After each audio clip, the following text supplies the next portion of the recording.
হে তরুণ যুবকেরা, বাংলাদেশে বাড়ি মিস্টার নকুল কুমার বিশ্বাস, তিনি কোরআন মাজিদ নিয়ে তিনি কবিতা রচনা করলেন। তিনি বললেন, হে মিস্টার টেরি জনস, আমেরিকার জমিনে যখন মিস্টার টেরি জনস কোরআন মাজিদ পুড়িয়ে দেবে বলেছিল, সে সময় বাংলাদেশ থেকে মিস্টার নকুল কুমার বিশ্বাস তার প্রতিবাদ করলেন, করে বললেন, হে মিস্টার টেরি জনস, শুনে রেখে দাও, জেনে রেখে দাও, আপনি একটা সারা পৃথিবীর 200 কোটি মানুষ, কম করে তার থেকেও বেশি মানুষ যে কিতাবটাকে ফলো করে ভালোবাসে, সেই কোরআন মাজিদকে আপনি পোড়াতে চান। আপনার ধারণা নাই কোরআন মাজিদ সম্পর্কে, আপনার জানা নাই কোরআন মাজিদ সম্পর্কে। আপনার যে ক্ষোভ, দুঃখ, রাগ যেটাই থাকুক না কেন, যদি কোরআন মাজিদ ভালো করে আপনি পড়তেন, আপনার সব সমস্যা দূর হয়ে যেত। আপনি কোরআন মাজিদ পড়াবেন বলেন আপনি নিজেকে অপমান করেছেন, ছোট করেছেন, নিজের ধর্মকেও ছোট করেছেন। আপনি একজন হিংসুক, আপনি একজন নিন্দুক, আপনি একজন খারাপ মানুষ প্রমাণ করেছেন। এবং আপনি যে ধর্ম থেকে বিলং করেন, সেই ধর্ম আপনাকে শিক্ষা দিয়েছে, এটাও প্রকাশ করছেন, যেহেতু আপনি একজন ধর্মযাজক। শুনে রেখে দেন, জেনে রেখে দেন, হে মিস্টার টেরি জনস, আমি একজন নন মুসলিম হিন্দু ভাই, বাংলাদেশে আমার বাড়ি, আমি একজন শিল্পী, আমি একজন কবি। আমি আপনাকে এই কথাই বলতে চাই, আপনি কটা কোরআন মাজিদ পড়াতে পারবেন? কটা কোরআন মাজিদ পড়াবেন? কোরআন মাজিদ সম্পর্কে আপনার কোনো জ্ঞান নাই, তাই আপনি কোরআন মাজিদ পড়াবেন বলেছেন। বিশ্বের মুসলিম লিডারেরা চিন্তা করলো ওটা আমেরিকার পার্সোনাল ম্যাটার, আমেরিকার আইন আছে, তারা বুঝবে।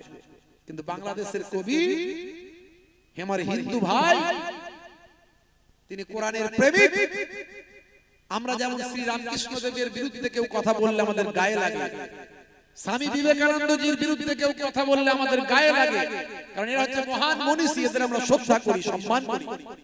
রাজা রামমোহন রায়ের বিরুদ্ধে কথা বললে আমাদের গায়ে লাগে, ঈশ্বরচন্দ্র বিদ্যাসাগরের বিরুদ্ধে কথা বললে গায়ে লাগে। তাদের জন্য বাংলা শিখেছি বললে তো হবে না বাপ। রাজা রামমোহন রায় যদি না আসতো, আজও মনে হয় আমাদের এই দেশ থেকে সতীদাহ প্রথা এখনো নিবারণ হতো কিনা জানি না। ঈশ্বরচন্দ্র বিদ্যাসাগর যদি না আসতো, এই বাল্য বিবাহ এখনো বন্ধ হতো কিনা, বিধবা বিবাহ আইন চালু হতো কিনা আমরা জানি না। এদের আমরা সম্মান করি, এদের বিরুদ্ধে কথা বললে আমাদের গায়ে লাগে। তেমন মিস্টার নকুল কুমার বিশ্বাস, তিনি কোরআন বুঝেছেন, কোরআনের ভালো দিকগুলো জেনেছেন, তাই কোরআনের বিরুদ্ধে কথা বলেছে, তার গায়ে লেগেছে। সে বলে, হে মিস্টার টেরি জনস, আপনার কোরআন সম্পর্কে কোনো ধারণা নাই। শুনুন, কটা কোরআন মাজিদ আপনি পড়াবেন, কটা কোরআন মাজিদ আপনি জ্বালাবেন, আপনি জানেন না। কোরআন মাজিদ সম্পর্কে আপনার ধারণা নাই, তাই তিনি লিখেছেন, যদি আগুন লাগে ধ্বংস হয়ে যায় পৃথিবীর সব বইয়ের দোকান, তবু বিশ্ব থেকে হারাবে না পবিত্র কোরআন। করবে কেমন করে কোরআন ধ্বংস আগুনের তেজ, করবে কেমন করে কোরআন ধ্বংস আগুনের তেজ।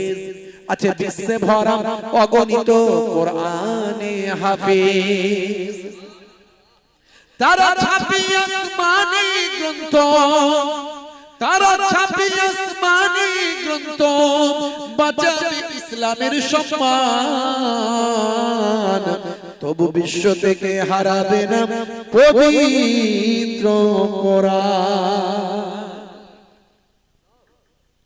সারা পৃথিবীতে কোটি কোটি হাফেজ আছে, একটা দুটো নয়, কোটি কোটি। ভারতবর্ষের সব হাফেজগুলোকে যদি মেরে ফেলো আর সব কোরআনগুলো যদি মুসলমানদের ঘর থেকে তুলে নিয়ে গিয়ে গঙ্গায় ফেলে দাও, তারপরেও পরের দিনে ইন্টারনেট খুলে দেখবে কোরআন মাজিদ জলজল করছে। জোরে বলে সুবহানাল্লাহ। হে তরুণ যুবকেরা, হে আমার বন্ধুরা, হে আমার মুরব্বিয়ানেরা, শুনে রেখে দিন বাবা, জেনে রেখে দেন, হে মুসলমান, কোরআন মাজিদ আপনাকে আমাকে শেখায়, ওজনে ঠকাবে না। কোরআন মাজিদ আপনাকে আমাকে শেখায় পরধর্মে, ভাই আমার পরধর্মের অসহিষ্ণুতা করবে না। কোরআন মাজিদ আপনাকে আমাকে শেখায় ছোটদের স্নেহ করবে, বড়দের সম্মান করবে। কোরআন মাজিদ আপনাকে আমাকে শেখায় এ দুনিয়ার মানুষ শুনে রেখে দাও, জেনে রেখে দাও, তুমি না বলে কারো মাল হরণ করবে না। কোরআন মাজিদ আপনাকে আমাকে শেখায় স্ত্রীর সঙ্গে খারাপ আচরণ করবে না। কোরআন মাজিদ আপনাকে আমাকে শেখায় হে তরুণ যুবকেরা, পিতার সম্পত্তি থেকে, হে পুরুষ, হে ছেলে, তুমি তোমার পিতার সম্পত্তি থেকে তোমার বোনকে বঞ্চিত করবে না। আমি কি আমার নিজের মন গড়া কথা বলছি নাকি? আমি কি নিজের মন গড়া কথা বলছি? শোনেন, জায়গাটার নাম হলো জম্মু কাশ্মীর। এই কয়েক মাস আগের কথা বলছি, আমার কাছে রিপোর্টটা রাখা আছে, আমার কাছে রিপোর্টটা রাখা আছে। জম্মু কাশ্মীর জায়গার নাম হলো জম্মু কাশ্মীর, আমার কাছে রিপোর্টটা রাখা আছে, কয়েক মাস আগের খবর। হে তরুণ যুবকেরা, জম্মু কাশ্মীর হাইকোর্টের সম্মানীয় বিচারপতি, তার নাম হলো মিস্টার বিনোদ চ্যাটার্জি কৌর। এই বিনোদ চ্যাটার্জি কৌরের কাছে একটা মামলা এলো, মামলা। এই মামলাটা, হে তরুণ যুবকেরা, যিনি বাদী আর বিবাদী দুজনই মুসলিম ভাই আমার, একজন বোন একজন ভাই। বোন ভাইয়ের বিরুদ্ধে মামলা করেছে 40 বছর আগে। এই 40 বছর আগের মামলাটা রায় ঘোষণা হয়েছে মাত্র কয়েক মাস আগে। মিস্টার বিনোদ চ্যাটার্জি কৌর একজন অমুসলিম হিন্দু ভাই, তার কাছে রায়টা এসেছে।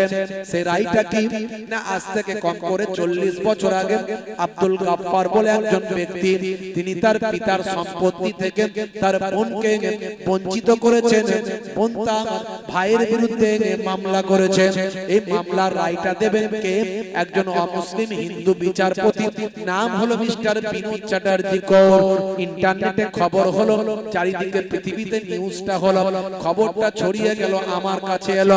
হে তরুণ যুবকেরা, হে আমার মুরব্বিয়ানেরা, শুনে রেখে দিন, জেনে রেখে দিন, মহামান্য প্রধান বিচারপতি বিনোদ চ্যাটার্জি কৌর আব্দুল গাফফারকে বললেন, হে মিস্টার আব্দুল গাফফার, আপনাকে দেখে মনে হয় একজন সাচ্চা মুসলমান। আপনি, আপনার মুখেতে দেখছি দাঁড়িয়ে আছে, মাথায় আপনার টুপি আছে, নিশ্চয়ই আপনি হাজী সাহেব, হয়তো নামাজ পড়েন।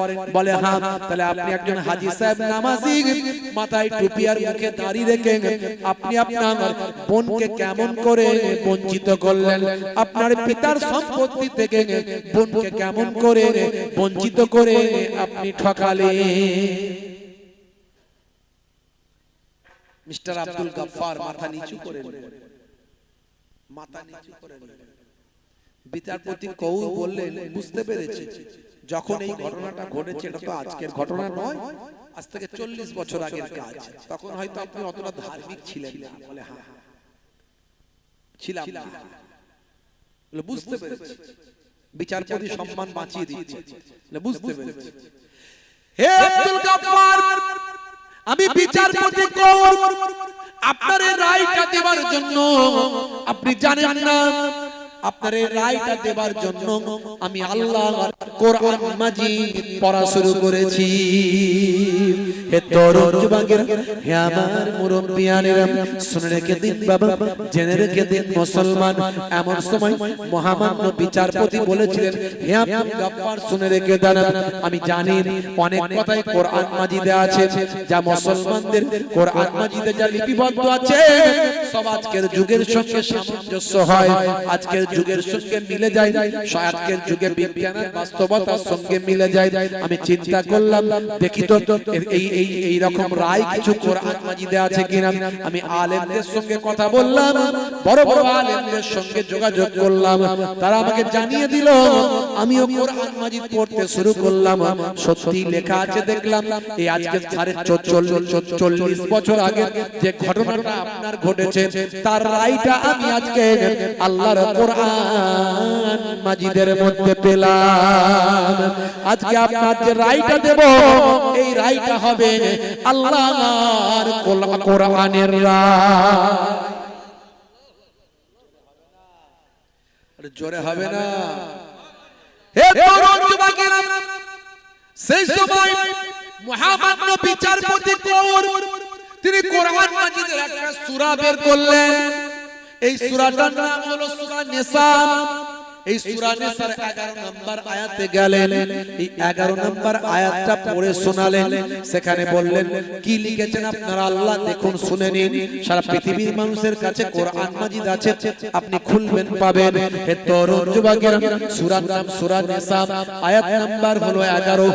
এই 11 নম্বর আয়াতে আমার আল্লাহ বলছেন বিসমিল্লাহির রহমানির রহিম ইউসিকুমুল্লাহু ফি আওলাদিকুম লিযযাকারি মিসলু হাযিল উনসাইন। হে তরুণ যুবকেরা, আমার আল্লাহ বলেন হে দুনিয়ার মানুষ, হে দুনিয়ার মানুষ, আমি তোমাদের নির্দেশ দান করেছি, তোমাদের পুত্ররা যেটা পাবে সেটা হলো 2 কন্যার সমান। তোমাদের পুত্র সম্পত্তি যেটা পাবে সেটা হলো 2 কন্যার সমান। অর্থাৎ আল্লাহ বললেন একজন পুত্র পাবে 2 কন্যার সমান, অর্থাৎ 2 বোন মিলে যা পাবে একজন পুত্র পাবে পিতার সম্পত্তি। ঘুরিয়ে যদি বলেন পিতার সম্পত্তি থেকে একজন ভাই পাবে, একজন ভাইয়ের অর্ধেক পাবে তার বোন। হে আব্দুল গফফার, আপনি আপনার পিতার সম্পত্তি যা পেয়েছেন তার অর্ধেক পাবে আপনার বোন। এটা আল্লাহর কোরআনের ফয়সালা। আজকে আমি জম্মু কাশ্মীর হাইকোর্টের বিচারপতি, আল্লাহর কোরআনের ফয়সালা ঘোষণা করে দিলাম। জোরে হবে না? জোরে হবে না? দেখেছেন কোরআন মাজিদ কাকে বলে? এই হলো কোরআন মাজিদ। আপনার বোনের সম্পত্তিটাও যাতে নষ্ট না হয়, বঞ্চিত না হয়। আপনার বোন পাবে অর্ধেক, আপনি পাবে তার ডবল। অর্থাৎ 2 কন্যার সময় একজন সমান একজন পুত্র পাবে। কেন বোন পাবে অর্ধেক? কারণ শ্বশুর বাড়িতে বোনের অধিকার থাকবে না? থাকবে না, থাকবে। কোরআনের বিচার বাবা কোনো এদিক ওদিক হবে না। ভাইরা আমার, তরুণ যুবকেরা আমার, যারা কোরআন মাজিদ পড়েন জানেন না, বোঝেন না, তারা অনেক রকমের কথা বলেন। কোরআনের কথা বলে মানুষকে, ভাই আমার, একটা সম্প্রদায়ের সঙ্গে আরেকটা সম্প্রদায়ের মধ্যে অশান্তির বাতাবরণ তৈরি করছে কিছু মানুষ। তারা সমাজটাকে ধ্বংস করার চক্রান্তে নেমেছে, ভারতবর্ষের ঐতিহ্যকে নষ্ট করার চক্রান্তে নেমেছে। তারা মনে করছে এইভাবে মনে হয় অনেক কিছু পাওয়া যাবে, কিন্তু আলটিমেটলি শেষে হবে জিরো। ক্ষতি কিন্তু অনেক হবে, তাতে কিন্তু ক্ষতি অনেক হবে। আজ একবিংশ শতাব্দীতে যা করতে চলেছে একটা সম্প্রদায়ের, বলবো না, একটা গোষ্ঠী যা করতে চলেছে তার কিন্তু ক্ষতির দিকটা অনেক বড় জায়গা। বুঝতে পারছেন ভাইরা আমার, তরুণ যুবকেরা আমার, আমাদেরকে সমাজকে শান্ত করতে হবে, সঠিক কোরআনকে মানুষের কাছে পৌঁছে দিতে হবে। হে তরুণ যুবকেরা, হে আমার বন্ধুরা, হে আমার মুরব্বিয়ারা, শুনে রেখে দিন বাবা, জেনে রেখে দেন। হে মুসলমান, একটু লক্ষ্য করুন বন্ধুরা আমার, তরুণ যুবকেরা আমার, 1450 বছর আগে আল্লাহর কোরআনে যা লিপিবদ্ধ হয়েছে, আজকের যুগের বিজ্ঞানের বাস্তবতায় প্রমাণিত হয়েছে। 1450 বছর আগে জীবন্ত কোরআন, আমার আপনার নবী হলেন জীবন্ত কোরআন। আমার আপনার নবীর মুখ থেকে যা বের হয়েছে আজকের যুগে সেগুলো সব বিজ্ঞান বাস্তবতায় প্রমাণিত হয়েছে। হে তরুণ যুবকেরা, এরই জন্য আজকে পৃথিবীর বুকে বড় বড় ওয়াটার পণ্ডিতেরা, mister Dew Davis, mister doctor Maurice Bucaille থেকে শুরু করে, ভাই আমার টাইসন থেকে শুরু করে, গ্যারি মিলার থেকে শুরু করে, ভাইরা আমার হোমিওপ্যাথির জনক হ্যানুম্যান থেকে শুরু করে, হে তরুণ যুবকেরা, পৃথিবী বিখ্যাত নায়ক, গায়ক, খেলোয়াড়, প্লেয়ার, একেবারে ভাই আমার মরিস বুকাইলি থেকে শুরু করে কেসিয়াস কেলে থেকে টাইসন থেকে শুরু করে ভাই আমার জেনিফার থেকে শুরু করে মাইকেল জ্যাকসন পর্যন্ত, হাসিম আমলা থেকে শুরু করে মঈন আলী খান, জুনায়েদ জামশেদ থেকে শুরু করে সাদিও মানে থেকে শুরু করে ভাই আমার মেসুত ওয়াজিল পর্যন্ত পৃথিবী বিখ্যাত এরা সব নায়ক আর গায়ক, খেলোয়াড়, প্লেয়ার, তারা আজকে বিশ্ব নবীর শিষ্য, আল্লাহর কোরআন মাজিদের তারা ভক্ত। এরা ছোটখাটো মানুষ নয়, এরা সব বড় বড় পণ্ডিত, সেলিব্রিটি। যদি কোরআন মাজিদ খারাপ হতো তাহলে এরা কোরআনের প্রেমিক হতো। যদি নবী আমার খারাপ হতেন তাহলে নবীর শিষ্য হতো। অবাক হয়ে যাবে বাপ। কিন্তু দুর্ভাগ্য আমরা মানুষকে বোঝাতে পারি না। সবাই তো আর খারাপ নয়, সবাই তো একটা বিশেষ গোষ্ঠী, স্বার্থের জন্য, রাজনীতির জন্য, চেয়ারের জন্য, দলের জন্য, উগ্রবাদিতার জন্য নিরপেক্ষ মানুষ তো আছে। সেই নিরপেক্ষ মানুষগুলোকে আমরা বোঝাতে পারিনি। আমাদের সে হুজুর সে হয় বলতে পারিনি। দুর্ভাগ্য আমরা বলতে পারিনি। আমি বলতে পারি ভাইরা, তরুণ যুবক, মুরব্বি, আমাদের সেরকম আরো বেশি বেশি বলার চেষ্টা করতে হবে। ইসলামের মহানুভবতা, ইসলামের আন্তরিকতা, ইসলামের মানবিকতা, ইসলামের পরধর্মের সহিষ্ণুতা, দয়া, প্রেম, মহাব্বত, এটা দিয়ে ইসলাম তৈরি হয়েছে। যদি বলুন সুবহানাল্লাহ। 1450 বছর আগে ইসলাম ধর্ম আবার নতুন করে শুরু হলো। তার আগে ইসলাম ধর্ম নিভিয়ে গিয়েছিল। ইসলাম এসেছে বাবা আদম আলাইহিস সালাতু ওয়াস সালাম থেকে। সবচেয়ে পুরানো ধর্ম হলো ইসলাম। কিছু মানুষ মনে করে মনে হয় আমাদের নবী থেকে ইসলাম, না, ইসলাম ধর্ম এসেছে বাবা আদম আলাইহিস সালাতু ওয়াস সালাম থেকে। ভালো করে শুনে রাখুন, প্রত্যেকটা নবীরা, পয়গম্বরেরা তাদের ধর্ম ছিল ইসলাম, তারা ছিলেন মুসলিম। আজ থেকে 9000 বছর আগে ইতিহাস বলছে প্রথম মানুষ পৃথিবীতে এসেছে, প্রথম মানুষের সৃষ্টি হয়েছে। আপনি অ্যাকর্ডিং টু খ্রিস্টানিটির লাইন ল ধরে যান, অ্যাকর্ডিং টু ইহুদিজমের ল ধরে যান, ইহুদি থিওরি, খ্রিস্টান থিওরি, মুসলিম থিওরি, তিনটে থিওরি বলছে যে আজ থেকে 9000 বছর আগে কম বেশি মানুষের সৃষ্টি হয়েছে। আজগুবি কথা যদি কেউ বলে তাদের বলার নাই। কোটি কোটি বছর আগে তৈরি বলে দিলেই তো মুখের কথা হয়ে গেল। প্রমাণটা দাও দেখি। যদি বলে তোমার প্রমাণ কি আছে? পৃথিবীতে 800 কোটি মানুষ আছে, কিছু কম বেশি 800 কোটি মানুষ আছে, তার মধ্যে 500 কোটি কম করে কিছু কম বেশি 500 কোটি মানুষ খ্রিস্টান ধর্মের মানুষ, প্রায় 200 কোটি মানুষ মুসলিম ধর্মের মানুষ। তাহলে তারপরে আবার ইহুদি আরো যা আছে, তাহলে এই রকম 5,700 কোটি মানুষ বিশ্বাস করে যে আজ থেকে কম বেশি 9000 বছর আগে পৃথিবীতে প্রথম মানুষ সৃষ্টি হয়েছে। বুঝতে পারছেন? কিন্তু ইসলাম ধর্ম নষ্ট হয়ে গেছে। কারণ তার কারণ কি? ওই যে বললাম ভাইরা আমার, দরুদ শরীফ আল্লাহুম্মা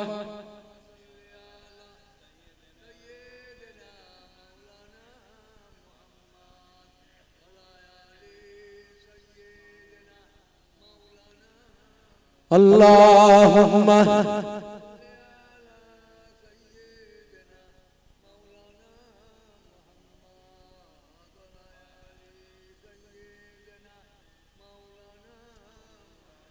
দয়ার নবী গো, আমার ময়ার নবী গো, সব ছাড়িব কিন্তু তোমায় ছাড়তে পারি না।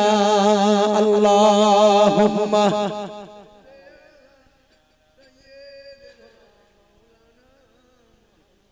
ঠিক আছে, ঠিক আছে।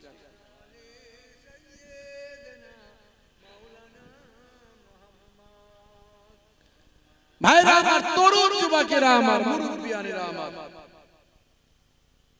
আমার আপনার নবীর হাত ধরে ইসলাম ধর্ম পরিপূর্ণতা লাভ করেছে, কমপ্লিট হয়েছে। কিন্তু ইসলাম ধর্ম এসেছে বাবা আদম আলাইহিস সালাতু ওয়াস সালাম থেকে। সমস্ত নবীদের যুগে ছিল, কিন্তু ওই মুখস্থ করার সিস্টেম ছিল না, বিকৃত হয়ে গিয়েছিল, হয়ে গিয়ে বিভিন্ন মতবাদের সৃষ্টি হয়েছে। যাই হোক, হে তরুণ যুবকেরা, হে আমার বন্ধুরা, হে আমার মুরব্বিয়ানেরা, শুনে রেখে দিন বাবা, জেনে রেখে দেন। হে মুসলমান, একটু লক্ষ্য করো, আল্লাহর নবী শিখিয়ে দিলেন 1450 বছর আগে। কি শেখালেন বাবা? দয়ার নবী আমার বললেন, হাক্কুল মুসলিমে আলাল মুসলিমে খামস, রাদ্দুস সালাম ওয়া ইয়াদাতিল মারিজ ওয়া ইত্তিবাইল জানাইজ ওয়া ইজাবাতুত দাওয়াত ওয়া তাসমিয়াতিল আতিস। আল্লাহর নবী বললেন, পাঁচটা হক, এক ভাই আর এক ভাইয়ের উপর পাঁচটা হক, প্রতিবেশী পাড়া প্রতিবেশী গ্রামের এলাকার মানুষের একে অপরের প্রতি পাঁচটা হক। তার মধ্যে নবী আমার কত সুন্দর শিক্ষা দিলেন। হে তরুণ যুবকেরা, আল্লাহর নবী বললেন, যখন তোমার পাড়া প্রতিবেশীর ভিতরে কোনো মানুষ অসুস্থ হয়ে যাবে, তুমি তার অসুস্থতার খবরটা তুমি নিতে থাকো, এই অসুস্থতার সংবাদটা তুমি নাও, এই অসুস্থতার খোঁজ খবরটা নাও, তার ট্রিটমেন্টের পারলে ব্যবস্থা করো, এটা তোমার জন্য হক, কর্তব্য। শুনে রেখে দাও, অন্য হাদিসের ভিতরে এসেছে, এই অসুস্থ মানুষকে খোঁজ খবর নেওয়ার জন্য যাতায়াতের পথে তুমি গমনাগমন করলে, এই গমনাগমনের পথে আল্লাহর মালাইকা ফারিস্তারা তোমার গুনাহ মাফির জন্য দোয়া চায়। দেখেছেন কেমন অসুস্থ মানুষের সেবা করার নির্দেশ নবী দিয়েছেন। দয়া, প্রেম, ভালোবাসা কত পাবেন, কত নেবেন। কেউ মারা গেলে নবী বলছেন, কেউ মারা গেলে তার জানাজায় গিয়ে অংশ নাও, তাকে সহানুভূতি, তার দিকে তো সহানুভূতি নজর দাও। আল্লাহর নবী এরকম ওয়াজ করছেন, নবী ওয়াজ করছেন, একজন ইহুদি মানুষের ডেড বডি নিয়ে যাওয়া হচ্ছে। দয়ার নবী ওয়াজ বন্ধ করে দিয়ে কি সহানুভূতি দেখিয়েছেন, এসব খবর কজন জানে? নবী আমার ওয়াজ বন্ধ করে দিয়ে সঙ্গে সঙ্গে উঠে দাঁড়িয়ে ওই ইহুদি মৃত বডিটাকে রেসপেক্ট করলেন, সম্মান করলেন। নবী উঠেছেন, নবী মানে লিডার, লিডার উঠলে আর তার শিষ্যরা কি বসে থাকবে নাকি? তারা উঠে দাঁড়িয়ে পড়েছে। পরে ওই ডেড বডি নিয়ে চলে যাওয়ার পরে আল্লাহর নবীকে বলা হলো, ইয়া রাসূলুল্লাহ, হাযা মাইয়াতুল ইয়াহুদ, আপনি যাকে দেখে রেসপেক্ট করলেন ওটা তো একজন ইহুদি মৃত বডি, একজন ইহুদি মানুষের মৃতদেহ। আল্লাহর নবী বললেন, কে ইহুদি কে নাসারা কে মুসলিম সেটা পরের কথা, একজন মৃত মানুষের জিসম নিয়ে যাচ্ছে, তাই মৃত মানুষকে আমি সম্মান জ্ঞাপন করলাম। এটা হলো আমার নবীর আদর্শ, এটাই নবী আমার আর নবীর আখলাক চরিত্র। হে তরুণ যুবকেরা, হে আমার বন্ধুরা, হে আমার মুরব্বিয়ানেরা, আল্লাহর নবী তো জানের বাদশা হাবিবুল্লাহ জনাবে মুহাম্মদুর রাসূলুল্লাহ সাল্লাল্লাহু আলাইহি ওয়াসাল্লাম, দয়ার নবী আমার বাড়িতে ছোট ছোট কাজগুলো করতেন। ইয়াকুনু ফি মাহানাতে আহলিহি ওয়া ইয়াকুমুল বাইতা ওয়া ইয়াহলিকুনা সাতাম ওয়া ইয়াকিতা সাওবাহু ওয়া ইয়াকসিফান আলাহু ওয়া ইয়াহমিলু বিজাতিম মিনাস সুক। আল্লাহর নবী বাড়িতে অতি ছোট ছোট কাজগুলো করতেন। আল্লাহর নবী স্ত্রীর সঙ্গে রান্নায় সহযোগিতা করতেন, ছোট ছোট রান্নায় কাজগুলো স্ত্রীর সঙ্গে সহযোগিতার হাত বাড়াতেন। ওয়া ইয়াকুমুল বাইতা, আল্লাহর নবী মাঝে মাঝে ঘরটা নিজে হাতে ঝাড়ু দিতেন। নবী কেমন শেখাচ্ছেন দেখেন, নিজে মাঝে মাঝে ঘরটা ঝাড়ু দিতেন। আহারে দো জাহানের বাদশা, সারা পৃথিবীর মানুষ যাকে মানে সম্মান করে, আল্লাহ যাকে ভালোবাসেন, আমার আল্লাহ তাআলা যার উপর দরুদ পড়ে, ইয়া আইয়ুহাল্লাযীনা আমানু সাল্লু, তোমরাও দরুদ পড়ো, হ্যাঁ, ওয়াসাল্লিমু, এবং সালামও দাও, তাসলিমা, সম্মানের সঙ্গে সালাম দাও। তাই আমরা যখন দাঁড়িয়ে দাঁড়িয়ে নবীকে সালাম দিই, তবে যে বসে দেয় সে দিতেই পারে, কোনো অসুবিধা নেই, কিন্তু সম্মানের সঙ্গে আল্লাহ বলেছেন দিতে, আমরা দাঁড়িয়ে দেওয়াটাকে সম্মান মনে করি। এগুলো নিয়ে কিছু মানুষ বিতর্ক করে আমাদের নিজেদের ভিতরে ভিতরে, এগুলো ভুল, তারা বোঝে না, তারা ব্রডনেসে আসতে পারে না, তারা সংকীর্ণতার মধ্যে আছে, ক্ষুদ্র মানসিকতার মধ্যে আছে, দলবাজির ভিতরে আছে। ইসলাম দল করতে শেখায় না, ইসলাম ভাগ করতে শেখায় না। তোড়নে কা নাম ইসলাম नहीं है, जोड़ने का नाम है। মাঝে মাঝে আমাকে বাইরে বাইরে কয়েকদিন পরে আমি যাব কেরালা, তারপরে কয়েকদিন পরে আমি যাব আপনার আসাম। এই বাইরে বাইরে আমার প্রচুর প্রোগ্রাম আছে, আমি সব সময় যেতে পারি না। আমি আপনারা জানেন আমি একজন হাই স্কুল টিচার, উচ্চ মাধ্যমিক হাই সেকেন্ডারি স্কুলের শিক্ষকতায় দায়িত্বে আছি। প্রায় 17 বছর হয়ে গেল। কয়েকবার টিআইসি দায়িত্ব নিতে হয়েছিল, আবার ছেড়ে দিয়েছি, চাপ নিতে পারবো না বলে। তো যাই হোক, তাও মাঝে মাঝে যেতে হয় অনেক কষ্ট করে। আর প্রত্যেক দিন প্রোগ্রাম, দিন জায়গা রাত জায়গা মানুষ। তো আমি বলি, আমি তাদের কাছে বলি, ইসলাম তোড়নে কা নাম नहीं है, जोड़ने का नाम है। কোথাও বলে হুজুর আপনি এখানে আসবেন কিন্তু কিয়াম সালামটা করবেন না। করলে আমাদের ইতমিনানে কাল ভয়, যদি করলে মনে হয় অশান্তি হবে তো অশান্তি না করাই ভালো বাবা। আমার দাদা হুজুর কেবলা বলেছেন, বাবা এগুলো নিয়ে ঝগড়া করো না, যে করে না জোর করে তুলবে না, যে করে জোর করে বসিয়ে দিও না। দেখেছেন আমার দাদা হুজুর কেবলা কেন এত ভালোবাসি? আপনাদের দাদা হুজুর আমার পন্নানা জান, আমার পন্নানা জানকে আমি ভালোবাসি এই জন্যই যে সেই ফ্যামিলির নাতি বলে নয়, তার নাতি বলে নয়, তার আদর্শকে দেখেছি, তিনি সুন্দর করে সমস্যাটা মিটিয়ে দিয়েছে। বুঝতে পারছেন ভাইরা আমার? যত দল মত দেখবেন মুসলমানদের ভিতরে এসেছে, এটা চলবে না, ওটা চলবে না, এটা হারাম, ওটা হারাম। আরে বাবা, যে হারাম করছে যদি তার দলিল থাকে পকেটে, প্রমাণ থাকে পকেটে, তোমার চোখে হালাল হালাল, তার চোখে হালাল। মক্কা শরীফে গিয়ে দেখো না, মদিনা শরীফে গিয়ে দেখো না, কত আবাদি তো সেখানে করতে পারো না। দেখবেন কেউ এখানে হাত বেঁধে নামাজ পড়ছে, কেউ এখানে বুকে হাত বেঁধে নামাজ পড়ছে, কেউ এখানে হাত বেঁধে নামাজ পড়ছে, কেউ হাত ছেড়ে দিয়েও নামাজ পড়ছে, কেউ টুপি মাথায় দিয়ে, কেউ বড় টুপি, কেউ ছোট টুপি, কেউ খালি মাথা, কেউ কোনো কথা নাই, কোনো ঝামেলা নাই, সবাই কালেমা পড়ছে, কালেমা ওয়ালা, আল্লাহর বান্দা আর নবীর গোলাম। কোনো দ্বন্দ্ব নাই। যত দ্বন্দ্ব পাড়ায় পাড়ায়, হ্যাঁ, যত দ্বন্দ্ব পাড়ায় পাড়ায়। একে তো মুসলমানদের লাল পাটির মুসলমান, নীল পাটির মুসলমান, সবুজ পাটির মুসলমান, কালো পাটির মুসলমান, হলুদ পাটির মুসলমান, সিপিএম এর মুসলমান, তৃণমূলের মুসলমান, কংগ্রেসের মুসলমান, আইএসএফ এর মুসলমান, সব ভাগ হয়ে গেছে। তার উপরে আবার ফুরফুরা পন্থী, দেওবন্দি পন্থী, তবলিগি পন্থী, বেরেলি পন্থী, আহলে হাদিস পন্থী। কটা দল হলো রে ভাই পাড়ায়? একটা পাড়ায় কটা দল হলো? হ্যাঁ, ও ওদের গোষ্ঠীর ব্যাপার, আমাদের এই তো অবস্থা, এই তো অবস্থা। আর মুসলমান যখন মার খাচ্ছে, এই যে দুর্গাপুরে ধরে চাচাগুলোকে মারলো, একবারও জিজ্ঞাসা করেছে নাকি তুমি কোন দলের মুসলমান? লাল পাটি, লাল পাটি, সবুজ পাটি, হলুদ পাটি, কালো পাটি, ফুরফুরা, দেওবন্দি, বেরেলি, আহলে হাদিস, জিজ্ঞাসা করে মেরেছে না এমনি মেরেছে? দেখেছে দাঁড়িয়ে আছে মুসলমান, দাও ঘাত করে দিয়েছে না, দেয় না। আর কতদিন সব চলবে? এই জন্য বলি ইসলাম তোড়নে কা নাম नहीं है, जोड़ने का नाम है। আমাকে যখন দাওয়াত করে আমি বলি দেখো তোমাদের ওখানে যেটা চলছে আমি সেরকমই কথা বলে আসবো, তবে মনে করো না আমি তোমাদের দলের লোক হয়ে গেলাম, ওইটা আমি পছন্দ করি না। আমি ইসলামের লোক, আমি কোরআনের লোক, আমার নবীর লোক।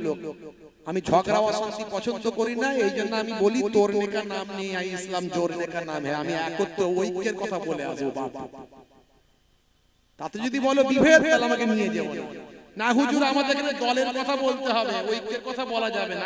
আল্লাহ ঐক্যের কথা বলেছে, ইন্নামাল মুমিনুনা ইখওয়াত, মুমিনরা হলো একে অপরের ভাই। আল্লাহ নিজে বলছে, তুমি বলছো আমি ভাইয়ের কথা বলবো না, ঐক্যের কথা বলবো না, তাহলে আমাকে নিয়ে যাও না। যদি বলে না ঠিক আছে কাল যাব। ভাইরা, হে তরুণ যুবকেরা, হে আমার বন্ধুরা, হে আমার মুরব্বিয়ানিরা, শুনে রেখে দিন বাবা। হে বন্ধুরা আমার, জেনে রেখে দেন মুসলমান, আল্লাহর নবী ঘরেতে স্ত্রীর সঙ্গে ছোট ছোট কাজগুলো নবী আমার করতেন। দয়ার নবী আমার ঘরটা নিজে হাতে ঝাড়ু দিতেন। ভাবুন তো দেখি, নবী ঘর ঝাড়ু দিচ্ছেন। আমি আপনি কত বড় ব্যক্তি হয়ে গেছি, মাঝে মাঝে ঘরটা ঝাড়ু দিতে বলে হুজুর আমি ডাক্তার, আমার ঘর ঝাড়ু দেওয়ার সময় আছে? সময় নাই, কিন্তু যদি সময় পান একবার ঘরটা ঝাড়ু নিজে হাতে দিয়ে দেখুন না কেমন মজা লাগে। আপনি স্ত্রীকে বলবেন, কই গো ফুলটুসির মা, তোমার শরীরটা আজকে ভালো নয়, তুমি একটু বসো, আমি ঘরটা ঝাড়ু দিচ্ছি। আচ্ছা বলুন তো, প্রেম কমবে না বাড়বে? প্রেম কমবে না বাড়বে? হ্যাঁ, কই গো ফুলটুসি মা, দাঁড়াও দাঁড়াও, তোমার একটু অত ব্যস্ত হতে হবে না। আমি একটু আলুটা কেটে দিচ্ছি, দাঁড়াও, ছিলে দিচ্ছি, আলুটা কেটে দিচ্ছি। কোনদিন হয়েছে এরকম ঘটনা? বলে হুজুর সাহেব ঘটনা জানি না তো, কেউ বলেনি তো, আর কোনোদিন হয়নি। আর আমরা এইসব কাজ করবো কেন? আমরা তো বাইরের কাজ করি, ইনকাম করি, পয়সা আনি, আরামায়েশে থাকবো, ঘরে এলে বউ একটু খেদমত করবে, হাওয়া করবে, আর আমি শুয়ে থাকবো, এই তো ব্যাপার সিস্টেম। আর আমার নবী মাঝে মাঝে স্ত্রীর সঙ্গে রান্নায় সহযোগিতা করছেন, মাঝে মাঝে ঘরটা নিজে হাতে ঝাড়ু দিচ্ছেন। সারা বিশ্বের রাষ্ট্রনায়ক, সারা বিশ্বের পয়গম্বর, দো জাহানের বাদশা, আমার নবীর থেকে ব্যস্ত কে আছে? সেই নবী শিক্ষা দিচ্ছেন, এগুলো করো, এতে ঘরের সম্পর্কটা ঠিক থাকবে, প্রেমটা ঠিক থাকবে, আর আমি নবীর সুন্নতটা আদা হবে। ঘরে যদি আপনি স্ত্রীর সঙ্গে রান্নায় সহযোগিতা করেন, কই গো ফুলটুসির মা একটু বসো, আমি ঝাঁটটা দিয়ে দিচ্ছি, তোমার শরীরটা খারাপ। আচ্ছা বলুন তো, স্ত্রী তো কপালে হাত দিয়ে বলবে ভাগ্যক্রমে এরকম একটা স্বামী পেয়েছি। আহারে, এরকম স্বামী পেতে গেলে ভাগ্য লাগে। হ্যাঁ, প্রেম একদম ফেভিকল আটার থেকেও প্রেম আরো মজবুত হবে, কথা ঠিক না ভুল? আচ্ছা ভাই, এরকম ঘরে প্রেম প্রীতি ভালোবাসা কোনদিন নষ্ট হবে? আর এখনকার ছেলেপুলেরা শাহরুখ খান, সলমান খানের কাছ থেকে প্রেম শিখেছে। যা প্রেম সব বিয়ের আগে হাত পাত কেটে ফেলছে। আই লাভ ইউ, তোমার জন্য জীবন দেব, রেল লাইনে মাথা দেব, বিষকে মরে যাব, পটলডাঙ্গায় চলে যাব। সর্বনাশ। বাপ বলে সর্বনাশ, ছেলে মরে যাবে রে, কি হবে রে? তোর ছেলের বিয়ে দিবি বলছিস, তো ইনকাম কিছু করে না, কি হবে? বলে ইনকাম চুলোই যাক, যা হবে যতদিন পারবে আমার হোটেলে খাবে। এখন বিয়েটাতে ছেলেটাকে বাঁচা, এখন হলে মরে যাবে, বুঝতে পারছিস? ধরে বেঁধে বিয়ে শাদী হলো, ওই 1 বছর 2 বছর 3 বছর একটা বাচ্চা কাচ্চার বাপ মা হলো, ব্যাস ভালোবাসা প্রেম কোথা দিয়ে যে চলে গেল।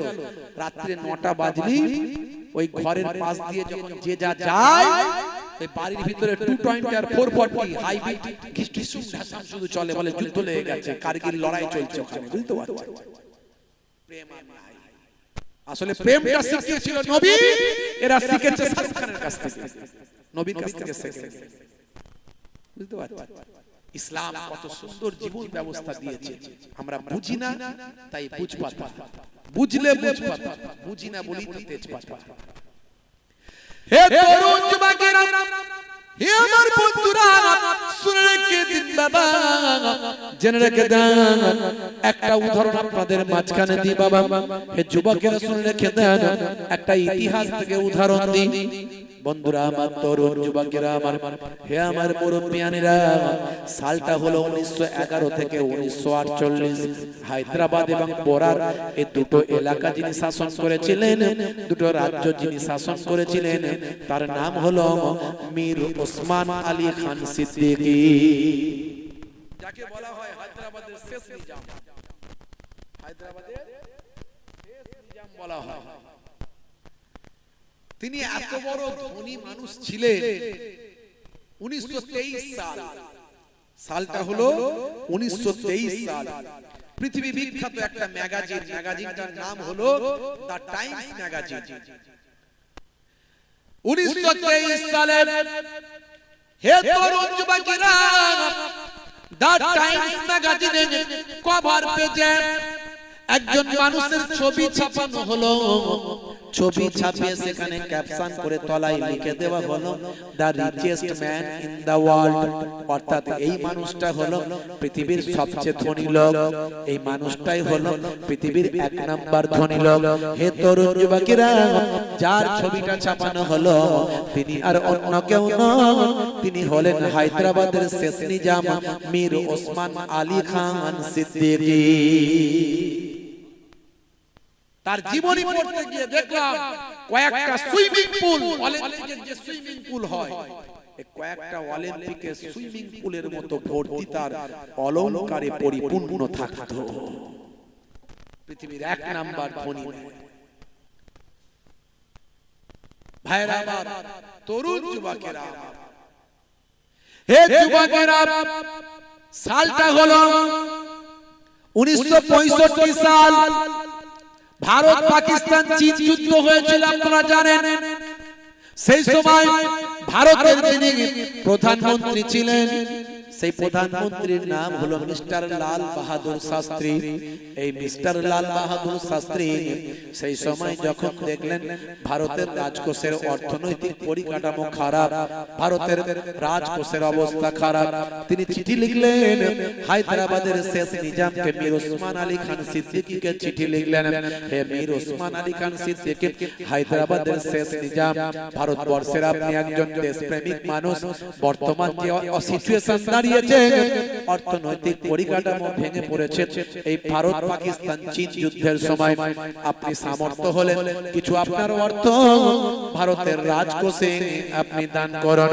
হে তরুণ যুবকেরা, হে আমার বন্ধুরা, শুনে রেখে দিন বাবা, জেনে রেখে দিন বাবা, এমন সময় মীর ওসমান আলী খান সিদ্দিকী সেই সময় 7-5 না চিন্তা করে দেখলেন এটা আমার দেশের ব্যাপার, কেমন দেশপ্রেমিক ছিলেন, মুসলমানদের দেশপ্রেম শেখাতে আসবেন না, মুসলমানদের দেশপ্রেমটা তাদের রক্তের সঙ্গে লাগিয়ে দেওয়া হয়েছে।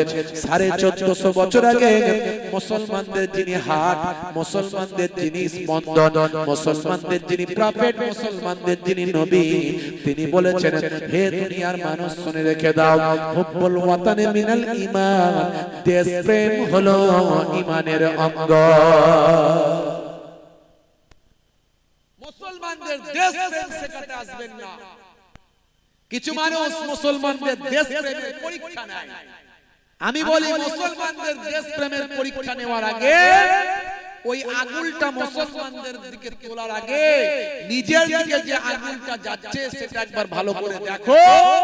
তোমার ইতিহাসটা খুলে, স্বাধীনতা সংগ্রামের ইতিহাসে তোমার দলের কোনো কন্ট্রিবিউশন ছিল না, তোমার দল কোনো কন্ট্রিবিউট করে না, তোমার দল স্বাধীনতা সংগ্রামের জন্য কোনো লড়াই চালায়নি, বরং ইংরেজদের তোলা মেরেছিল এবং ইংরেজদের তেল মেরেছিল, ইংরেজদের পা চেটেছিল, গোলামি করেছিল।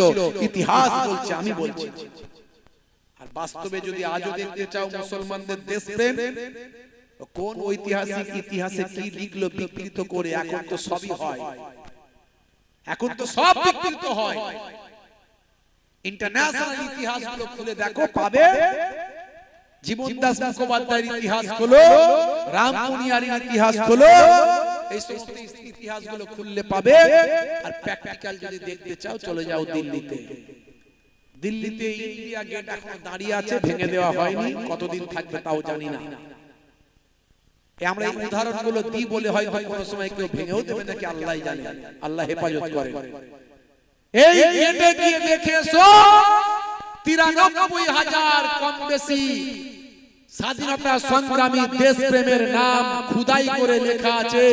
আমি নিজে চামড়ার চোখে সেখানে দেখে এসেছি। 93,000 কম বেশি স্বাধীনতা সংগ্রামী ভারতীয় স্বাধীনতা সংগ্রামীদের নামগুলো লেখা আছে। তার মধ্যে কিছু কম বেশি 63,000 মুসলমানের নাম আছে। সবচেয়ে বেশি মুসলমান এই ইংরেজদের বিরুদ্ধে লড়াই করে নিজেদের জীবনকে উৎসর্গ করেছে। ইতিহাস অস্বীকার করা যাবে না। ভাইরা আমার, তরুণ যুবকেরা আমার, তাহলে দেশপ্রেম মুসলমানদের রক্তের সঙ্গে লিখে দেওয়া আছে, রক্তের সঙ্গে লাগিয়ে দেওয়া আছে। আমাদের নবী বলেছেন আমাদের ঈমান হলো দেশপ্রেম। হে তরুণ যুবকেরা, সেই সময় হায়দ্রাবাদের শেষ নিজাম মীর ওসমান আলী খান সিদ্দিকী ভারতবর্ষের প্রধানমন্ত্রী মিস্টার লাল বাহাদুর শাস্ত্রীর তহবিলে অর্থ দপ্তরে তিনি যেটা ডোনেট করলেন, দান করলেন, কয়েকটা লরি করে, কয়েকটা গাড়ি করে তিনি পাঠিয়ে দিলেন। কত জানেন তার অর্থ সম্পদ কি পাঠালেন? হে তরুণ যুবকেরা শুনে রেখে দেন, 5 টন সোনা ভারতের অর্থনৈতিক পরিকাঠামো উন্নতির জন্য ভারতবর্ষের রাজকোষে 5 টন সোনা এবং বহু টাকা তিনি দান করে দিলেন। এইটাই হলো দেশপ্রেম। কি মহব্বত, দেশের প্রতি ভালোবাসা। হে তরুণ যুবকেরা, এই হায়দ্রাবাদের নিজামকে লোকে বলতো কুঞ্জুস মানুষ, কৃপণ মানুষ। তার কারণ কি? তার কারণ হলো তিনি যখন খাবার খেতেন এক ধরনের তরকারি দিয়ে খেতেন, বেশি তরকারি পছন্দ করতেন না। বিভিন্ন আইটেমের বিভিন্ন ভাবে বিভিন্ন বা আমার আইটেমের তিনি তরকারি পছন্দ করতেন না। প্রচন্ড শীতে নরমাল কম্বল ইউজ করতেন, কোনো হাইফাই কম্বল দিয়ে নিজেকে শীত থেকে বাঁচার চেষ্টা করতেন না। তার পোশাক ছিল সাদামাটা, তার জীবন জিন্দেগি চলাফেরা ছিল সাদামাটা, সহজ সরল ভাবে জীবন যাপন করতেন। লোকে তাই বলতো হায়দ্রাবাদের নিজাম হলো কৃপণ, তার লাইফস্টাইল সেভাবে দেখা যায় না। আগেকার যুগে রাজা বাদশারা ভাই আমার অলংকার খচিত পোশাক পরতেন, অথচ হায়দ্রাবাদের নিজাম নরমাল পোশাক জীবন যাপন করতেন। লোকে তাকে বলতো তিনি বড় কৃপণ, তিনি বড় কঞ্জুস। একথা জিজ্ঞাসা করার পরে তিনি বললেন, লোকে আমাকে কে কৃপণ বললো, কে কঞ্জুস বললো আমি জানি না, এটা আমার কিছু যায় আসে না। আমি ছেঁড়া জামা সেলাই করে পরি, ছেঁড়া জুতো সেলাই করে পরি, নরমাল সাধারণ জীবন জিন্দেগি বেয়ার করি। তার কারণ হলো আমি চিন্তা করি আমার নবী সারা কুল কায়নাতের শ্রেষ্ঠ, আমার নবী কুল কায়নাতের বাদশা, তিনি ছেঁড়া জামা পরেছেন, ঘরটা ঝাড়ু দিয়েছেন, নরমাল জীবন যাপন করেছেন, গরিবী চেয়েছেন। তাই আমি আমার নবীর প্রকৃত অনুসারী হয়ে নবীর সুন্নত আদায় করে বিশ্ব নবীর শিষ্য হতে চাই।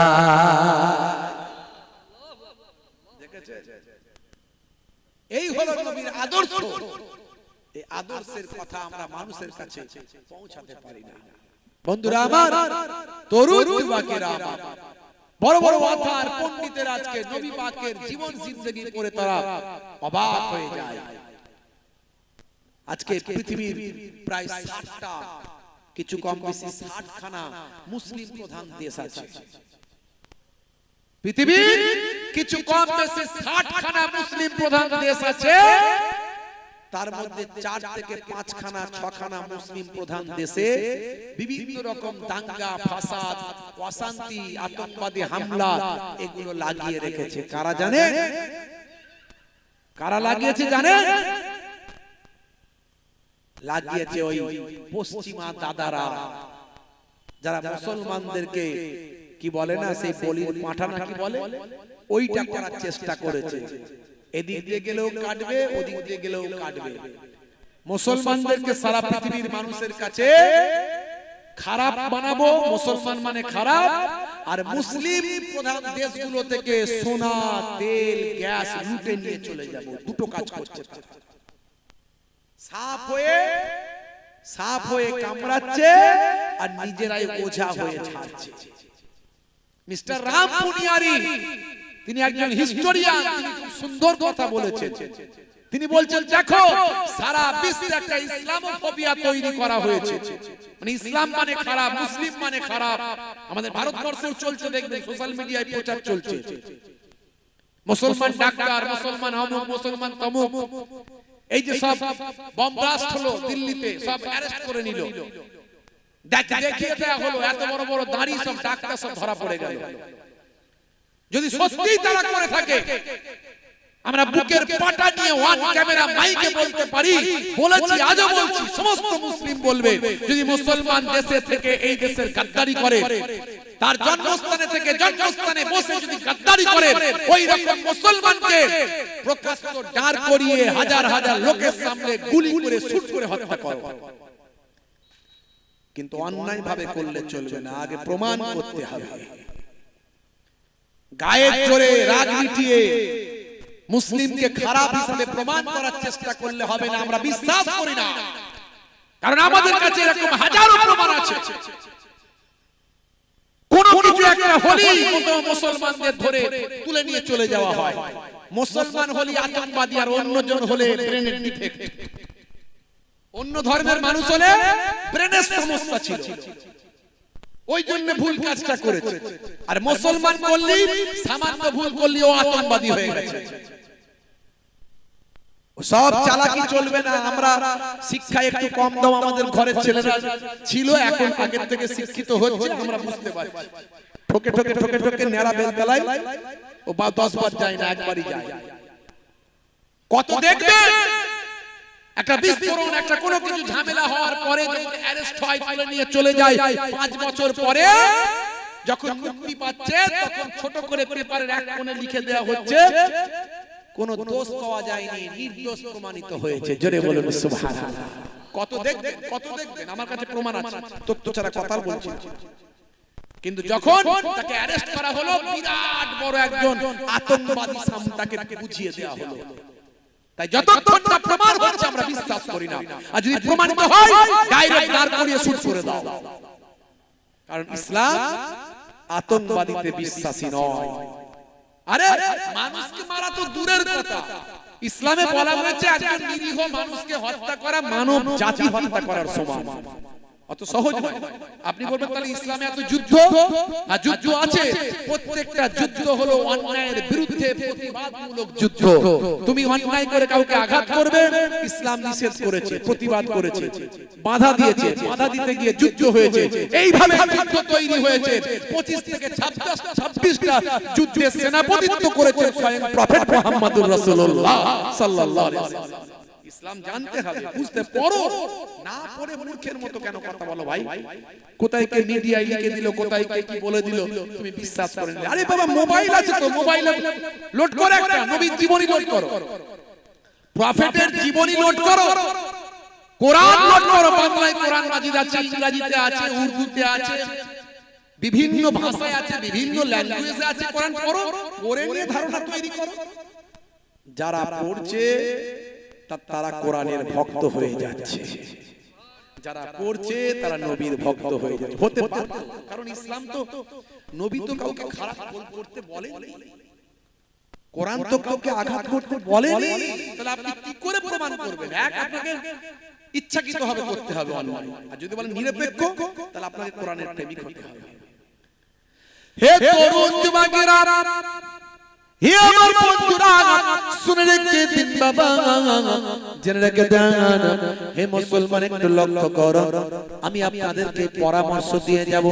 বর্তমান যে সিচুয়েশন চলছে, এতে আপনাকে সংযত হতে হবে, আর ধৈর্যশীল হতে হবে, আর সংযম পালন করতে হবে, উগ্রতা কমাতে হবে। আপনাকে আমাকে আত্মকেন্দ্রিক হলে হবে না, আমার আপনার মনকে ব্যাপকতায় পরিপূর্ণ করতে হবে।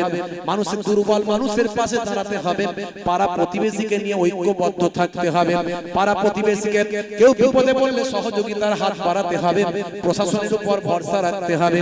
হে তরুণ যুবকেরা, হে আমার মুরব্বিয়ানেরা, আর সবচেয়ে উপরে আপনি ভরসা রাখবেন একজনের উপরে, তিনি হলেন মহান আল্লাহ। আল্লাহর উপরে ভরসা রাখুন। এই বর্তমান সিচুয়েশন আমাদের জন্য খুব কঠিন পরিস্থিতির উপর দিয়ে আমরা যাচ্ছি। সোশ্যাল মিডিয়া, পেপার, পত্রিকা, আপনার হয়ে কথা বলার কেউ নাই, দুর্বল মানুষের হয়ে পাশে দাঁড়ানোর কেউ নাই। যারা দুর্বলের পাশে দাঁড়াচ্ছে তাদেরকেও অনেক বাজে কথা শুনতে হচ্ছে। তাই এই সময় কি করবেন? ভয় পাবেন না, চিন্তা করবেন। ভয় পাবেন না, চিন্তা করবেন না। ইন্নাল্লাহা মা'না, নিশ্চয় আমাদের সঙ্গে মহান আল্লাহ আছে। কথা ঠিক না? ঐক্যবদ্ধ থাকবেন, অন্যায়ের বিরুদ্ধে প্রতিবাদ করবেন, ঘুমিয়ে পড়বেন না, জেগে থাকুন, চোখ কান সব খুলে রাখুন। এসআইআর হচ্ছে। এসআইআর হওয়ার আগে কত রকমের কথা, 1.5 কোটি মুসলমানকে বাংলাদেশে পাঠাবো, 2 কোটি মুসলমানকে বাংলাদেশে পাঠাবো, কত রকমের কথা। হ্যাঁ, এখন যা সিচুয়েশন, ছেড়ে দেন না, কেঁদে মাছি। একবার হাইকোর্টেও মামলা হলো, বলছে ওই 11টা দিলে হবে না, 11টা দিয়ে প্রমাণ করলে হবে না, ওর সঙ্গে আরেকটা যোগ করতে হবে। কি যোগ করতে হবে? যারা ক্যায়েতে অ্যাপ্লাই করছে তাদেরকেও নাগরিকত্ব দিতে হবে। হাইকোর্ট বলল হবে না, ক্যা আলাদা, এসআইআর আলাদা। এসআইআরটা কি? যারা নাগরিক তাদের নাগরিকত্বের বাছাই করা হচ্ছে এসআইআর।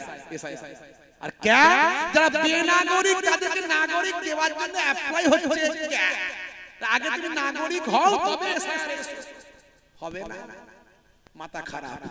চলে গেল সুপ্রিম কোর্টে, সেখানেও মামলা। বুঝতে পারছেন? তার আবার 26 তারিখে রায় আছে।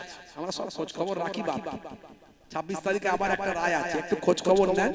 ভয় পাবেন না, বানান ভুল, এই ভুল, নামের ভুল, বানান ভুল, সারনেম, টেকনেম, ওসব কিছু যায় আসে, ওসব কিছু যায় আসে না। যারা অরিজিনালি ভারতীয় নাগরিক তাদের নাম বাদ দেওয়ার ক্ষমতা কারো নাই। কারণ আজও সংবিধান কথা বলে, আজও সুপ্রিম কোর্ট কথা বলে। সুপ্রিম কোর্টের সব বিচারপতিদের কিনে নেওয়া যায় না, সবাই আস্থার উপরে রায় দেয় না। আস্থার উপরে রায় হয়, আস্থার উপরে রায় হয়, কিন্তু সবাই দেয় না। যদি হতো তাহলে ওই মিস্টার গাভে বিচারপতি মহামান্য, তাকে জুতো ছুটতে হতো না, তাকে জুতো খেতে হতো না, তাকে জুতো ছুড়েছিল সুপ্রিম কোর্টের বিচারপতি। প্রধান বিচারপতিকে জুতো ছোড়া হচ্ছে, এর থেকে লজ্জার কি আছে? দেশের পরিস্থিতি যে কোন জায়গায় দাঁড়িয়ে আছে, যদি এক কথায় উত্তর দিতে বলেন যে দেশের অবস্থা কি, ভারতবর্ষের অবস্থা কি, শুধু একটা কথা বললেই হবে, আমাদের প্রধান বিচারপতিকে জুতো মারা হয়েছিল, জুতো ছোড়া হয়েছিল সুপ্রিম কোর্টে, তাহলে লোকে বুঝতে পারে যাবে কি অবস্থা। এই লজ্জা, আমাদের লজ্জা। ভাইরা আমার, এখনো বিচার কথা বলে, এখনো সংবিধান কথা বলে। ভারতবর্ষটা যাই তাই ব্যাপার নয়, একটা বিশাল দেশ। আমরা বাই চান্স ইন্ডিয়ান নয়, বাই চয়েস ইন্ডিয়ান। আমাদের সুযোগ এসেছিল পাকিস্তান চলে যাওয়ার, কিন্তু আমরা যাইনি, কারণ আমরা দেশ ভাগ করিনি। আমাদের উপরে ইলজাম দেওয়া হয় মুসলমানরা দেশ ভাগ করেছে, মিথ্যা কথা। না, জিন্নাহ দেশ ভাগ করেছে, জিন্নাহ দেশ ভাগ করেছে। আরে জিন্নাহ তো একটা নেতা, আর সে সময় কংগ্রেসের ভারতবর্ষের হাজারো নেতা ছিল, তাহলে জিন্নাহর ক্ষমতা সবার থেকে বেশি ছিল, এটাই বোঝা যাচ্ছে। জিন্নাহ একাই ভাগ করে ফেললো, বাকিরা কিছু করতে পারলো না নাকি? তোমরা নিজেরা ভাগ করে দিয়েছো, জিন্নাহ তখন মেনে নিতে বাধ্য হয়েছে। বাজে কথা বললে হবে না, কিন্তু তারপরেও জিন্নাহ মেনে নিল, মুসলিম নেতারা মেনে নেয়নি। তারা বলেছিল না, আমরা দেশ ভাগ চাই না। যদি চাইতো, পাকিস্তানে কত মুসলিম আর ইন্ডিয়ায় কত মুসলিম বলুন? পাকিস্তানের থেকে অনেক বেশি মুসলমান ইন্ডিয়াতে আছে। তারা কিন্তু দেশ ভাগ চায়নি, তাই তারা ভারত ছেড়ে পাকিস্তানে যায়নি। তারা বলেছিল, যারা গেল গেল, আমাদের পূর্বপুরুষ, আমাদের বাপ চোদ্দ পুরুষ এই মাটিতে শুয়ে আছে, আমরাও থাকবো। এই ভারতবর্ষের মাটিকে আমরা 5 বার চুম্বন করি। I love India. আমরা আমাদের দেশকে ভালোবাসি, বাঁচলে এখানেই বাঁচবো, মরবো এখানেই মরবো, আমাদের শরীরের তলাতেই থাকবে। এই দেশের মাটিকে আমরা 5 বার চুম্বন করি, আমরা আমাদের দেশের জন্য আবারও জীবন দিতে পারি। ভাইরা আমার, তাই বলবো, ভয় পাওয়ার কিছু নাই, টেনশনের কিছু নাই। আল্লাহর হয়ে যান, আল্লাহ আপনার সঙ্গে থাকবে। হে তরুণ যুবকেরা, হে আমার বন্ধুরা, শুনে রেখে দিন বাবা, জেনে রেখে দেন, আমার আল্লাহ বলছেন বান্দারে, মাল্লাহুল মাওলা ফালাহুল কুল। বান্দা যখন আল্লাহর হয়ে যায়, কুল মাখলুকাত তার গোলাম হয়ে যায়। মান কানা লিল্লাহি কানা আল্লাহু লাহু। যে বান্দা আল্লাহর হয়ে যায়, স্বয়ং আল্লাহ তার হয়ে যান। হে দুনিয়ার মানুষ, চিন্তা করো না, কিছু ভেবো না। দুনিয়ার যত ষড়যন্ত্রকারী, চক্রান্তকারীরা যতই চক্রান্ত করুক, সবচেয়ে উপরে আমি আল্লাহ, আমার কৌশল চলে। সবচেয়ে উপরে আমার কৌশল। যত বড়ই কৌশলকারী কৌশল করুক, সবচেয়ে উপরে আমার কৌশল চলে। কার কৌশল? আল্লাহর কৌশল। নূহ নবীর জামানায় তিনি মানুষকে এভাবে সঠিক পথের দিশা দেখাতে লাগলেন। কিছু মানুষ নূহ নবীর কথা শুনলো, আর বাকিরা ম্যাক্সিমাম শুনলো। খুব ছোট করে বলবো, নূহ নবী আল্লাহকে বলে, আল্লাহ আমি আর পারি না, আমি আর এদেরকে সৎ পথে আনতে পারছি না। এরা অন্যায় করছে, জেনা ব্যভিচার করছে, খুন খারাপি করছে, মারপিট করছে, ঘুষোঘুষি করছে, এদেরকে বারণ করছি, শুনে না। তোমাকে মানতে বলছি, আমি তোমার নবী বলছি যে এইভাবে চলো, আমাকে আল্লাহ বলে দিয়েছেন তাই বলছি, শোনে না। তুমি যা করার করো। আল্লাহ বললেন, হে নবী নূহ, তাহলে আবার আমি শুরু করি, তোমাকে চিন্তা করতে হবে না। আমি যা করার করছি, তুমি চিন্তা করতে হবে না, ভয় পেও না। তোমাকে অনেক মেরেছে, অনেক তুমি অত্যাচারিত হয়েছো, অনেক কষ্ট পেয়েছো, অপেক্ষা করো। জিবরাইল ফেরেশতাকে দিয়ে বলেন, একটা ডাল পাঠিয়ে দাও, ডাল। হে নবী নূহ, এটা ডালটাকে মাটিতে বসিয়ে দাও, বিরাট বড় গাছ হয়ে যাবে। ওই গাছটা বড় হলে অল্প কিছুদিনের মধ্যে আমার কুদরতি স্পেশাল ক্ষমতায় গাছটা বিশাল বড় হবে। ওই গাছটাকে কেটে তুমি একটা বিশাল বড় নৌকা তৈরি করবে। নৌকাটা হবে লম্বায় 1200 হাত, চওড়ায় 600 হাত, উচ্চতায় 30 হাত। আর আমাদের মতো হাত নয় নূহ নবী, যিনি হায়াত পেয়েছিলেন 950 বছর। আজও একটা ছোট ছোট প্রমাণ দিয়ে যায়। কখনো শ্রীলঙ্কায় গেলে দেখবেন একটা পাহাড় আছে, পাহাড়টার নাম হলো অ্যাডাম পাহাড়। আমরা বলি আদম পাহাড়। আমাদের বিশ্বাস জান্নাত থেকে আমার আল্লাহ আদম নবীকে শ্রীলঙ্কায় ওই পাহাড়ে প্রথম নামিয়েছিলেন। আর শ্রীলঙ্কা ছিল ভারতের মধ্যে। তাই আমাদের প্রথম নবী আমাদের আদি পিতা, তিনি প্রথমে ভারতে এসেছিলেন। তাই সেদিক থেকে মুসলমানদের বাপের দেশ হলো ভারতবর্ষ। কোনদিন আইন বিচারে গেলেও এখন তো মাঝে মাঝে সেখানে আস্থাতে রাইটাই হচ্ছে, এটাও আমাদের আস্থা, আমরা বলতে পারবো যে ভারতবর্ষ মুসলমানদের বাপের দেশ। ভাইরা আমার, আজও সেই পায়ের ছাপ আছে। পাটার লম্বা হলো কিছু কম বেশি প্রায় 7 ফুট। বুঝতে পারছেন? গিয়ে দেখে আসবেন আদম নবীর পায়ের ছাপ। হ্যাঁ, এবারে অন্য ধর্মের মানুষরা তারা বলে এটা আমাদের ধর্মগুরু। যে যেমন পারে বলে, সবাইরই বলার অধিকার আছে, কেউ তার জোর করে কাউকে বলতে পারবে না। আর কোথাও লেখালেখিও নাই। এবার আমরা আমাদের ধর্মীয় শাস্ত্র থেকে যা জেনেছি, তারা হয়তো কিছু জেনেছে, হতে পারে মেবি। তো ভাইরা আমার, তো নূহ নবী তাহলে কি রকম লম্বা চওড়া ছিলেন বুঝতে পারছেন। তো সেই বিশাল বড় গাছটা হয়ে গেল, নূহ নবী কেটে ফেললেন। কিন্তু সমতলে, জঙ্গল থেকে সমতলে আনার মতো আর কেউ নাই।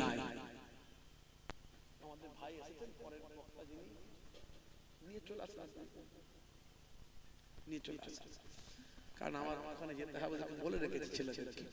ভাইরা আমার, তরুণ যুবকেরা আমার, সমতলে নিয়ে আসার মতো কেউ নাই।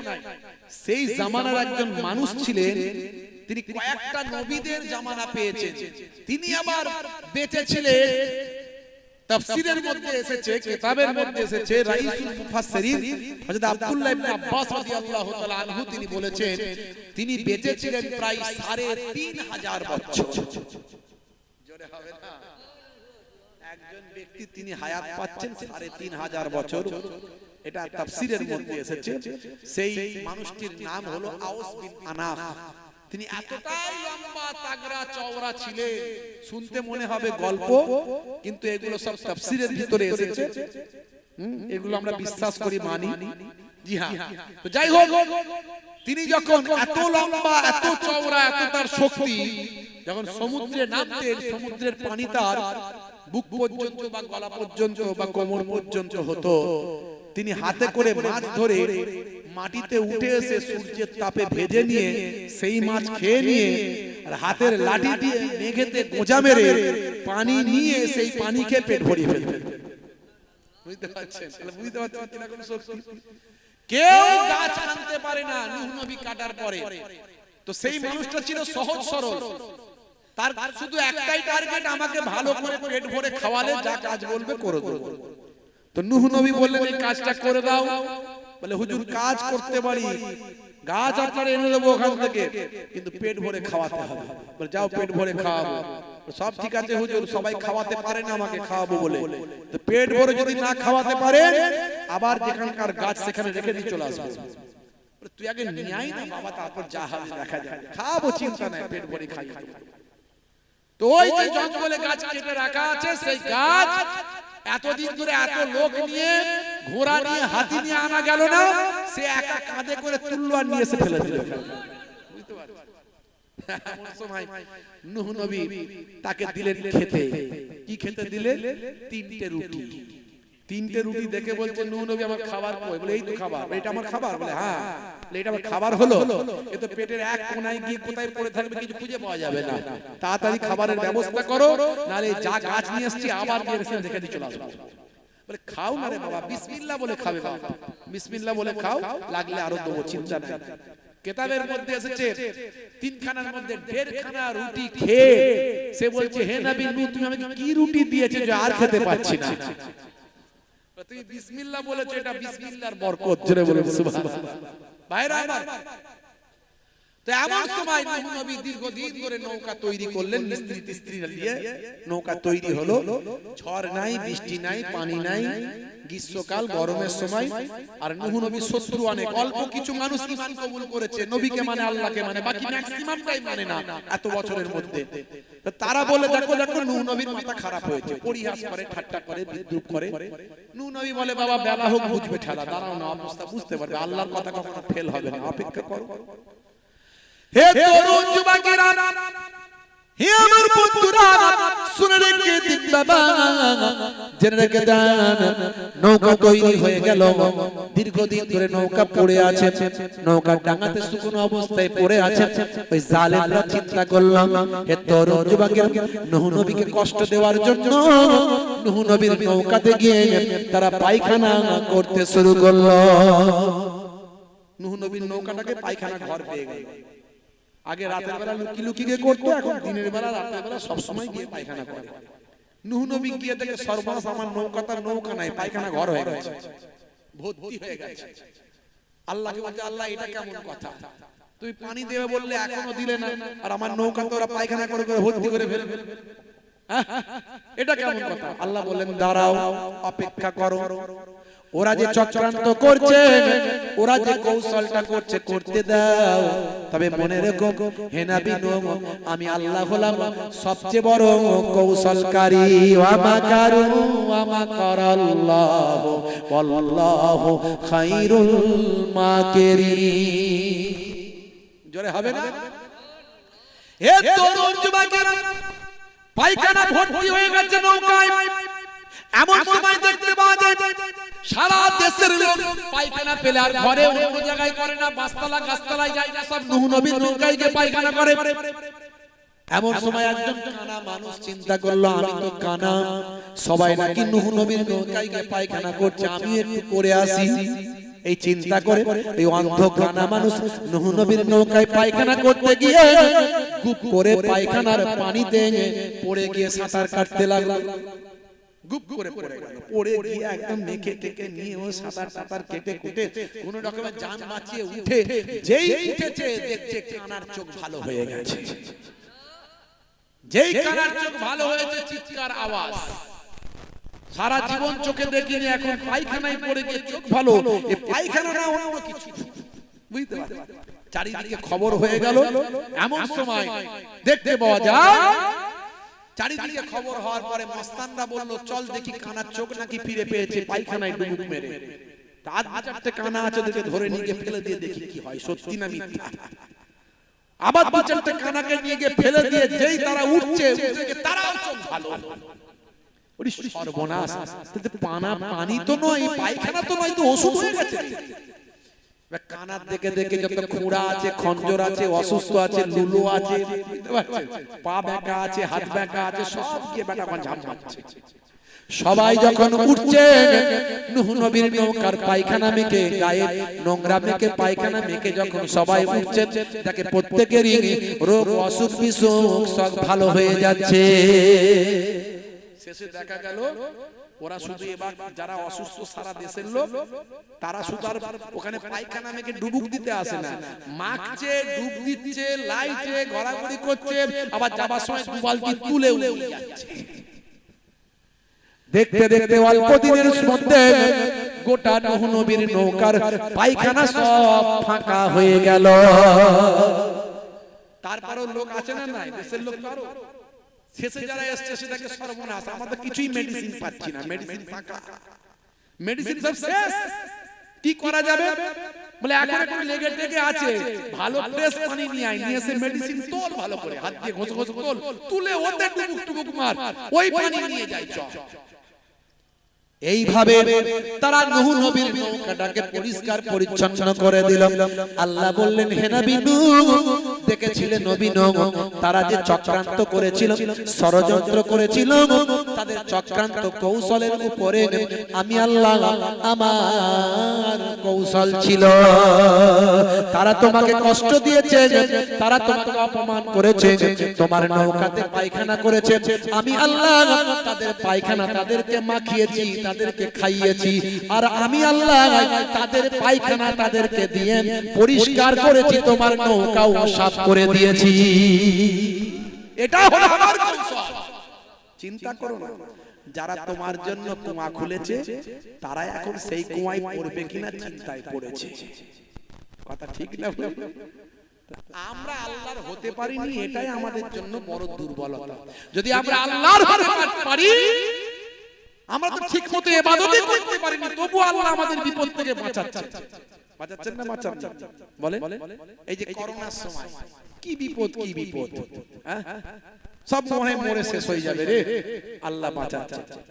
তারপরে মাঝে মাঝে কখন বলছে এনআরসি করব, বাংলাদেশে তাড়াবো, এই এনপিআর করব, এই এসআইআর করে নাম কেটে সব বাদ দিয়ে দেব, কত রকমের কথা যা যা মুখে আসছে বলছে।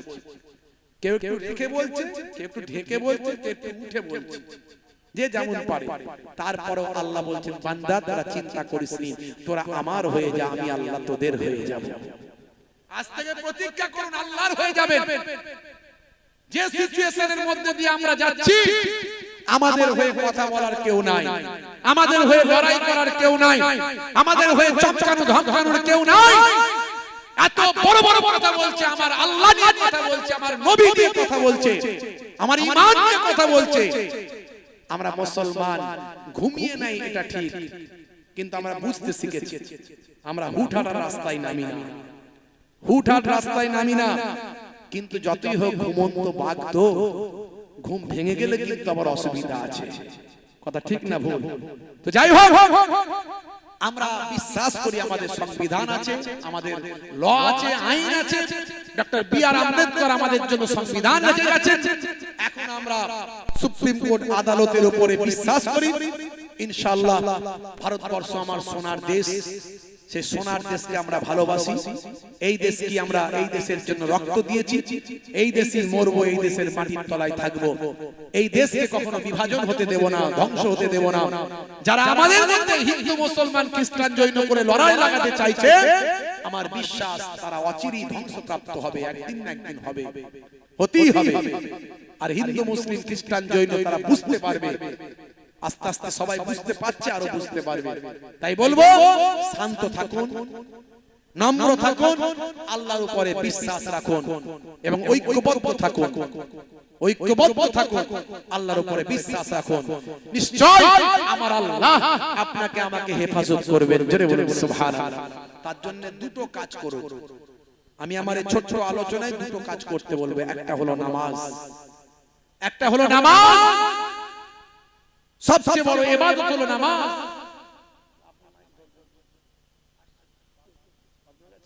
একটু তাড়াতাড়ি আসতে বলেন। হ্যাঁ, সবচেয়ে বড় ইবাদত হলো নামাজ, আর এটা আল্লাহর নির্দেশ।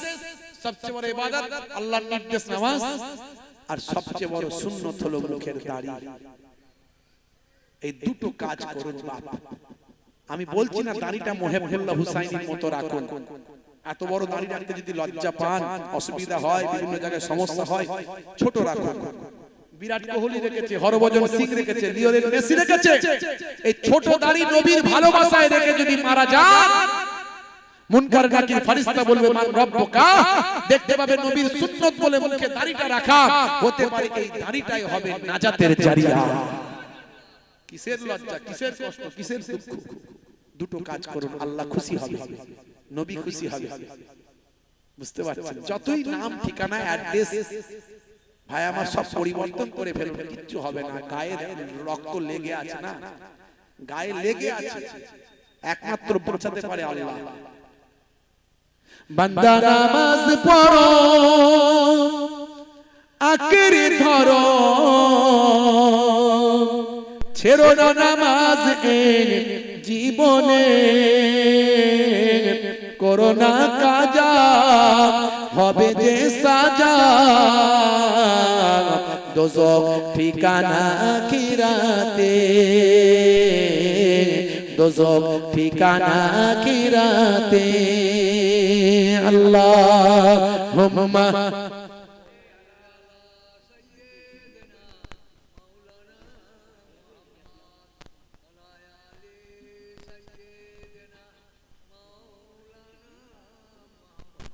ভাইরা আপনারা ওটা করবেন না, উনি একটু টয়লেট বাথরুম বা একটু কোনো এতে গেছেন, আর আমার ওখানে 11টায় পৌঁছাতে হবে, বুঝতে পারছেন?